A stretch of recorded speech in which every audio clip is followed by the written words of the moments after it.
Hi everyone, my name is Magdalena Wischnewski. I'm a postdoc at the Research Center for Trustworthy Data Science and Security in Germany. And today I'm going to present the results of our scoping review in which we reviewed previous studies on users' trust calibration when interacting with automated systems. First off, what is calibrated trust? It basically refers to how well users' trust matches the true capabilities of the automation. In other words, we speak of calibrated trust when users trust a system just to the right amount, not too little and not too much. And in our own research, we were curious about how would we reach this level of calibrated trust, which is why we thought it would be a great idea to invest some time and effort to get an overview of how this has been done in the past. And so the idea of this review was born. How did we go about this? Well, in the first step, we defined which studies to include. And first off, we decided that it should only include peer-reviewed and published studies, so you won't find preprints or theses. Second, we only included empirical works, which included human subjects. This meant that all theoretical works or simulation studies were also excluded. And third, this is a bit more complex.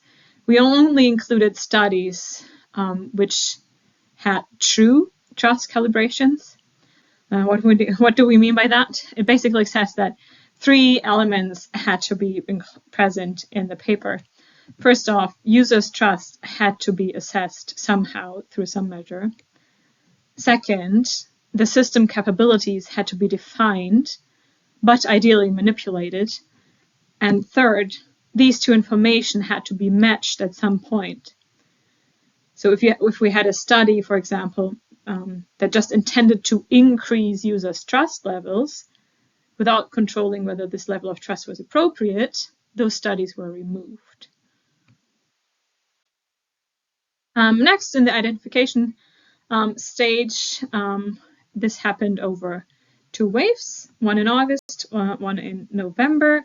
And our original search encompassed just a Google Scholar search and conference proceedings from the CHI conference, CSCW, and the FACT conference, which was then later extended to the whole ACM library and the Scopus database search. Once a corpus of roughly 1,000 papers was identified, 3 independent coders checked for the inclusion criteria, which I just introduced. And at the end, we landed at a final paper count of 69 papers, which were included. And we really tried to make this process as transparent as possible. So you can find all papers, all 1,000 papers, online in the supplementary material, and their justification for inclusion and exclusion as well. Just scan the QR code of this slide. Okay, so we arrived at our 96 papers, but what were we actually interested in?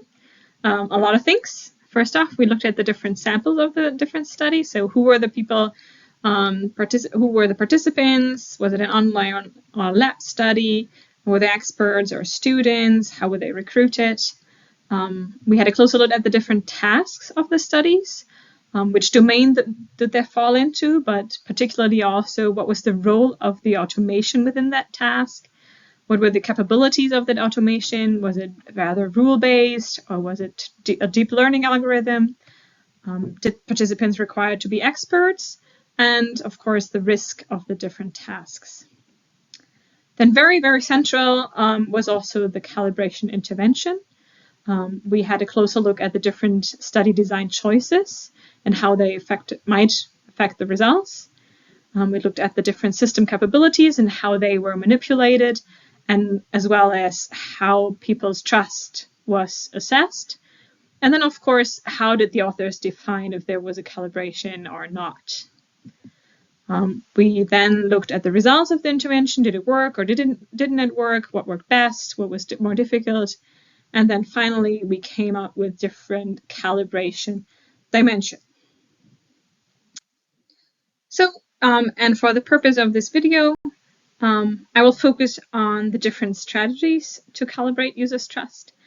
some of the results of these interventions, and as a result of these observations, the calibration dimensions which we developed.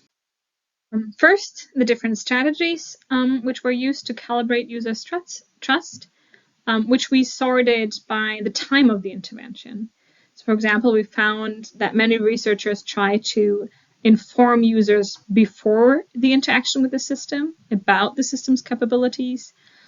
Some research included a training phase to get users used to what the system can do and cannot do. But we also found a lot of interventions during the interactions through different cues, which could be alarms or warning signals, confidence cues or updates, but also uncertainty displays. A lot of researchers try to use explanations. And then, of course, many tried to calibrate users' trust also after the interaction by providing users feedback about their performance with the system or feedback about the performance of the system itself. So what were the effects of these different trust calibration interventions? First off, actually, a lot of papers reported how users calibrated their trust when they were not supported by anything. And the authors could show that users are actually aware of different trustworthiness level, but they don't necessarily always adapt to those levels appropriately. And so that natural trust adaptation can be supported through these trust calibrations, and they did increase actually the accuracy level of the trust calibration. But it oftentimes also can come with the detriment of increased workload for the users, and as well as users just going into complete overtrust into a system. We picked up one example of these results for the explanations case. So we saw that a lot of explanations helped users to calibrate their trust, but the effectiveness of these explanations were dependent on for example, the task difficulty or the system reliability. For example, if systems were super reliable, the explanation actually didn't have much of an impact, which intuitively would make sense as well. And we saw a lot of different individual differences. For example, people with a higher need for cognition, they responded better to explanations. The results depended a lot on the expectations of the different users, their personality, their expertise, but also on the system side. So was the system anthropomorphic or not? And what was the general risk involved when dealing with that system? And based on all of these results and these observations, we developed 4 different trust calibration dimensions, which we hope will help researchers to think about and develop future trust calibration strategies. So let's finish off by having a quick look at what we identified here. So the first dimension is the exo or endo calibration, with exo calibrations being calibrations that are employed outside of the interaction with the system. So for example, the training, user training or prior information or performance feedback on how user interacted with the system. Whereas endo calibrations only happen during the interaction, which is what we saw most of the time as cues or uncertainty displays. All of the explanations happen during the actual interaction with the system. Second, we identified warranted and unwarranted trust calibrations, with warranted trust calibrations actually increasing the knowledge which is related to the system's capabilities. For example, information about the reliability, whereas unwarranted trust calibrations increase the knowledge which was unrelated to the system capabilities, such as the reputation. A reputation can be really good, but the system is actually not that great. But also anthropomorphism, because if something is anthropomorphic or not, does not necessarily reflect in better or worse capabilities.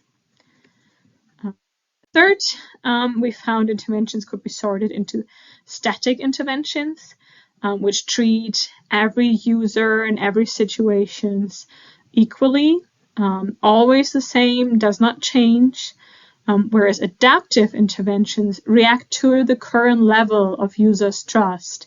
So if users' trust increases, the support would be less, and if users show too little trust, the system would react to that by increasing, for example, support queues.